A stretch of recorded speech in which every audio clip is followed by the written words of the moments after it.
Tonight, there are questions surrounding radioactivity at an elementary school in North St. Louis County. This after an independent report found high levels of radiation inside Jana Elementary School and on the playground. Thanks for joining us. I'm Mike Bush. I'm Kelly Jackson. In the past 24 hours, we have learned students will go virtual starting next week. Parents also say they're concerned about the potential health impacts on their children. We have team coverage tonight. Our Jana Elementary spoke with the company that released the study detailing those radioactive levels. But first, let's start with our Elise Schoenig, who is live from Florissant. She spoke to parents today. Elise. Well, Mike and Kelly, Jana Elementary is officially closing its doors next week after learning about this radioactive waste. Now, the district says the school is going to go into virtual learning starting on Monday, and then after that, they'll look at redistricting options. Now, like you guys said, I talked to parents today who are at this point concerned for even more than just their own children, but their entire community here.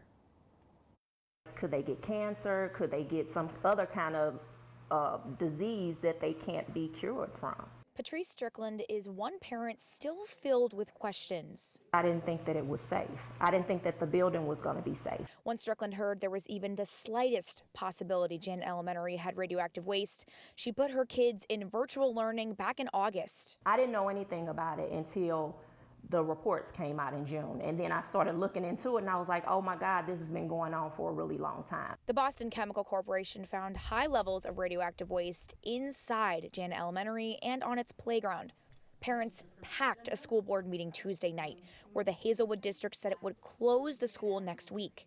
And so when we initially approached this subject in August to explain our concerns, we were told we were being too reactionary. PTA President Ashley Bernard has worked tirelessly for months to get testing done in the first place. At no point in time, even from the August letter, did we think redistricting was going to be the very first place we went. Results are in, and the school is closing. But she said there must be conversations on how to keep the Jana community together. And so we really want to come back to the table with alternate solutions and be a part of those kinds of solutions. Parents like Strickland also want Jana Elementary staff and students to stay together. And she said her fears don't stop with her own children. I still have to think about the people that I'm leaving behind. It's just not on my heart to just say, oh, those kids don't matter. They all matter. To me, they all matter. And Bernard said she hopes that the district continues to listen to all of those pleas for that community to stay together. And of course, she said that no matter what it takes, she hopes that Jana Elementary is cleaned up so that all of these students and staff can return to this school where they're all familiar and they're all a family. Reporting live in St. Louis County, Elise Schoenig, 5 on Your Side. Just a few hours ago, 5 on Your Side spoke to the group behind the study. That's the Boston Chemical Data Corps. Jana Cornell just wrapped up that interview and continues our team coverage. She is in studio with more. What did you learn, Justina? Yeah, Kelly, so Dr. Marco Kaltofen has been an environmental scientist for almost 40 years, and he says the team conducts safety and environmental investigation. He says someone from inside the U.S. Army Corps of Engineers tipped them off, and that's when they went to Jana Elementary to do their own study. Now, the group arrived in St. Louis County the week of August 15th, and investigators took the samples at the school, about 32 samples, and Dr. Kaltofen was a part of the group. He says they were welcomed onto the campus and had free reign to test whatever they wanted. It took about 7 weeks to get the results, and the group officials released the report last Monday, October 10th. Now, attorneys representing the Boston Chemical Data Corps say they shared the report with the Hazelwood School District that very same day. EPA tells us that, especially for young people, the safe amount of radioactivity you can be exposed to is 0, or as close to 0 as you can get. The numbers that came back were, in fact, greater than the 5 limit that US EPA has for surface soils. In fact, they were much higher than that, and they were as much as 50 and greater, so 10 times and more. So for the parents, this is alarming. Is there anything else that stood out to these researchers? Yeah, the biggest thing was flooding. So we know this summer we saw record rainfall and record flooding in the different parts in North St. Louis County, all over the St. Louis region. But I think the biggest concern is the flooding, having those contaminated waters coming onto the school grounds, coming from Coldwater Creek. So they are very alarmed about those flooding issues as well. Oh, the story is far from over. For sure. Thanks, Justina. And political leaders from all across our area are responding to the situation. Missouri GOP Senator Josh Hawley is calling on President Biden to declare a federal emergency. He says, quote, the government should provide immediate relief to parents. He agrees on one thing with Democrat Congresswoman Cori Bush, that the federal government is responsible for the waste. She says, quote, it's an emergency that requires an urgent response. Now, this is a developing story that we will continue to cover on air and online as we learn more and press for answers.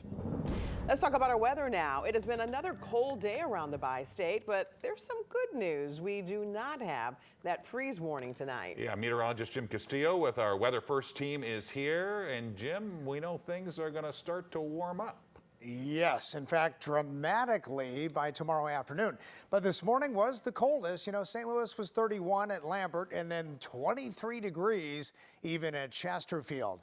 Couple clouds moving in now, but the atmosphere is so dry. Just a little disturbance in the upper levels of the atmosphere. You can see that on the satellite shot. So not much going on here. Just a partly cloudy sky for the rest of this evening. Should make for a beautiful sunset. Temperature 53 degrees. We've been there for a while. A west wind at about 14 miles an hour. And of course, the current wind gust has been a little bit gusty each and every afternoon. We're going to see that. And overnight lows tonight, cold, but not as cold. I'll take a look at those and that huge warm up in just a few minutes. Looking forward to that, Jim. St. Louis Public Schools and Confluence Academies are getting ready to bring gun safety education directly into the classroom. The new move comes as school leaders strive to stop child killings. And our Travis Cummings is live outside of SLPS headquarters to tell us more about this new initiative. Travis. Mike Kelly, our team has continued to track the number of juveniles involved in shooting incidents here in the city of St. Louis since 2022 began. So far, we've recorded 106 shootings. 13 of those have been fatal as of yesterday. And that's why school leaders say this effort is so instrumental. I want to tell you about what's going to be happening here in our schools pretty soon. Educators for gun safety have developed a curriculum to teach students how to avoid unsafe situations with accessible firearms and what to do if they find themselves in an unsafe situation with a firearm. The lessons will include discussion opportunities where students will be able to ask expert questions along with being given some literature. School staff will use social media platforms and tangible items to get the messages across. Leaders say they've spent time vetting the future lessons and have got great feedback from parents about something that's going to protect students and their success. You really need to teach children to survey their environment, to ask good questions, and that's what we're asking and sharing with parents too. Be okay with asking questions about firearms in the home, gun locks in the home, so really being very intentional about that. The gun safety curriculum will roll out this semester in the more than 68 schools, and right now leaders are working with staff to build those lessons around the students to make sure that their class levels and what they're learning is suitable for them at that time. All right, we're live downtown. Travis Cummings 5 on your side. Following a string of mail thefts in St. Louis County, new charges revealed the lengths thieves went through to try and steal it. Plus, our I-Team explains how investigators are trying to find another victim of an accused serial killer. Tonight we are learning more about how some thieves tried to steal mail in St. Louis County. New charges reveal attempted bribes to postal carriers. 3 19-year-olds and an 18-year-old are facing federal charges. One man is accused of bribing 3 different carriers money for keys to the boxes in St. Anne, Florissant, and Maryland Heights. 2 men stole from collection boxes in Town and Country. A 4th man allegedly stole nearly 200 business and personal checks from a box. And we've had people reach out to us in the past few months about mail theft, so we want to hear from you. Have you been a victim of mail theft? Most of you say no at 77%. Vote on the 5 on Your Side app or at ksdk.com/vote. Today, the U.S. Assistant Secretary for Economic Development made a stop in St. Louis. She met with local officials to talk about a grant to help the economy. Last month, St. Louis won a $25 million Build Back Better grant. That money will help fund manufacturing and geospatial industries in our area. There's already a new National Geospatial Intelligence Agency building going up in North St. Louis. The money will help out another location, the new AMIC STL manufacturing facility, also in North City. This federal investment in AMIC STL will help transform our neighborhoods and create good-paying jobs and opportunities for working families. The money also helps the nonprofit Rung for Women. They help women, mostly women of color, get tech jobs. A new mystery surrounds an alleged serial killer in St. Louis. Our I-Team talks to the detective trying to find a fifth body. Local detectives recently brought answers to 4 families when charges were filed against a serial killer for the murders of 4 women 30 years ago. Tonight, they're still working to identify a 5th victim. The I-Team's Christine Byers brings us exclusive new details about the mystery case. While some families got answers, they told us that they had identified this guy, and we were just in shock. It just was like, Maryland Heights detective Chris McNamara is working for the one family and the one victim who still doesn't. Do they know what happened to their sister, to their daughter, to their mother? McNamara has been working with lead detective Jody Weber from O'Fallon on unraveling the secrets of alleged serial killer Gary Muehlberg. He told detectives he killed 5 women between 1990 and 1991. But he's only been charged with 4 murders because detectives can't find any trace of the 5th victim. He was a frequent visitor to the Cherokee Stroll, which was referred to in that day, and he would patronize prostitution in that area. He did mention that he might have kept her remains within the package that he created the longest. The package Muehlberg described was a cardboard barrel with a lid. But he said over time, that cardboard became just, unstable. In an effort to have a more stable package, he bought a barrel, a steel barrel. The alleged serial killer also says he left the barrel at this car wash along Natural Bridge in Berkeley. Now it's a vacant lot. He thought it might have been winter because either before or right after disposing of that body at the car wash, he washed his van, washed it of snow, so we could determine at least a season. McNamara tracked down the former car wash owner's son. His father died a few years ago, but he remembered a body being found around that time. And he remembered it specifically, and he said, yes, my dad was very upset about that incident, but it was not the one on Natural Bridge. It was our location on Pennsylvania at Mallard. Turns out the family owned another Ramjet car wash in Pagedale. McNamara tracked down a former Public Works employee who said he saw the body. He remembers looking at her because everyone else was looking. McNamara hit a dead end when he tried to track down records. Pagedale police told him old records were destroyed in a flood, and the St. Louis County Medical Examiner's Office couldn't find anything either. It could be just a typo. It could be maybe it was listed under a different address. If Gary is the one that's accurate and discarded the barrel on the Natural Bridge location, was that barrel ever inspected, or did it go to the landfill? He's in prison. He's not going anywhere.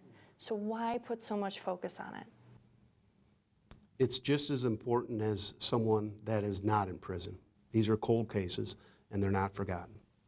McNamara says any detail, no matter how small, could break this investigation open. He's asking anyone who might remember anything, even the name of the barrel-making company in St. John, to call the Maryland Heights Police Department.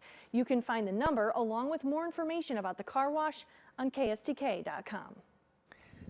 All right, it's time for the Weather First forecast, and it looks warmer for sure as we head into tomorrow. In fact, high temperatures near 70. Today's high made it into the 50s. A few clouds now moving in, and again, that sunset at about 6:17 should be really very nice. Overnight lows tonight dropping down in the 20s in some of the colder spots. Nashville, Illinois, 29. Flora, about 28. Sullivan, 31. And 35 in St. Louis. It is partly cloudy courtesy of this northerly and northwesterly flow. A little disturbance here in the upper levels moving through Iowa, Missouri, Illinois. Again, it's so dry at the surface, no moisture with that, of course. Low pressure, there it is in the upper levels of the atmosphere, anchored right over the Great Lakes, and bringing with it, in between that and this high at the surface, the wind has been a little bit breezy again today, and a warm front just to the west of us that will eventually push some warmer air our way. So in the future cast, looking at this storm in the northwest on Friday, a lot of mountain snow and also lowland rain, and that'll eventually become our next system. Probably not until very late Sunday and definitely into Monday and Tuesday. A chance of showers, maybe some rumbles of thunder in here. We need the rain, and it just depends on how fast that system moves in and how much moisture is left by the time it gets here. So we'll update you on that as time goes on. But 54 for the high today and 31 for that overnight low. 68 is the average, 48 for the overnight low average temperature. And allergy index, weeds and mold on the low side. Look at this forecast for tomorrow. 75 Kansas City, 70 St. Louis. Chicago's in that cooler air still at 59. Then as we head into, well, it looks like the next couple of days after that, it's just beautiful. 80 in St. Louis, even 74 in Chicago. Dry, some clouds, plenty of sunshine. And as we head into Saturday, 81 for that high temperature. And Sunday looks dry, but the wind starts to pick up. 86 in Kansas City. You'll notice really windy conditions at that point. And there it is, Monday, that chance of showers, maybe some rumbles of thunder in here. 7-day forecast, there it is, just confirming that warm up that will continue. Very nice. Friday, Saturday, Sunday near 80. Monday, 77. And guys, that shower chance Monday into Tuesday, then probably out of here Wednesday. And by Wednesday, we're down in the low 60s again. It's so crazy that these temperatures have fluctuated so 80 much. and in the 30s. Yeah. All right, Jim, thanks. The Happy Bunch of Blues here will gather again tonight, reuniting a former teammate on the ice. Frank Cusimano explains next in sports. Do you know how some older Cardinal fans long for the day of Whitey Ball? Manufacturer runs, win it with speed. Yes. Not denying it was great. Keyword was. Every run that was scored in yesterday's playoff games came off the long ball. As they said in that commercial, chicks dig it, and so does every manager in the postseason. Today in Game 2, Matt Vierling, the pride of CBC, had a big double to right field that Juan Soto could not handle. It scored one, gave the Phillies a 2-0 lead on the Padres. Right now, Philly leads 4-2 in the fifth, and yes, the long ball is evident again today. 2 more home runs. The Blues are in Seattle tonight to face the Kraken, and for the first time, they will face their former teammate, Jaden Schwartz. Schwartz was injured all 3 times the teams met last year. He has 2 goals in the first 3 games of this season, and his former mates are happy to see him. Heck of a teammate, heck of a guy. Was in my wedding party this summer, so one of those guys where you go out and have dinner with him the night before and then battle them the next day. So I'm sure he's looking forward to it. I'm sure it's going to be weird for him. Planning to get some of his buddies, but the business, and just glad to see he's doing well over there. So it's not just Jordan Walker turning heads for the Cardinals in the Arizona Fall League. Lefty pitching prospect Connor Thomas did something incredibly impressive this week. He struck out 10 batters in just 4 innings. Over the past 12 seasons in the Development League, only one other pitcher has struck out 10 or more batters in an appearance. Thomas is currently ranked the 24th ranked prospect in the Cardinals system. Don't know if you've heard, but things got heated yesterday at the NFL owners' meetings. Now, let me set this up. Patriots owner Robert Kraft is 80 years old and worth $10 billion. Cowboys owner Jerry Jones is 81 and worth $15 billion. Well, they got into it when it came to Roger Goodell's contract, and Jerry got ticked off at Kraft. Jerry bellowed, "Don't F with me." Kraft countered with, "Excuse me?" And Jerry glared at Kraft and said, "Don't mess with me." These guys are in their 80s, and it was almost go time. It reminded me of the Seinfeld episode with the Mandelbaums. I'll show you who's number one. Mr. Mandelbaum, please. It's go time. My back, I can't move. Call an ambulance. I think I saw one a couple doors down. Can you imagine those 80-year-old guys at the NFL owners meeting? Let's go, let's go. Let's Oh, go. Put your nukes Don't up. mess with me. All right, Jim, one last check of the weather. I can't top that. No. All right, weather, it looks good. You know, if you don't like the cold weather, which a lot of you do, right? Yeah. Not that there's anything wrong with it. But 70 tomorrow, then 80 Friday, and near that Saturday, Sunday. There you have it. 5 on your side at 5. Nightly news is next. We are back at 6.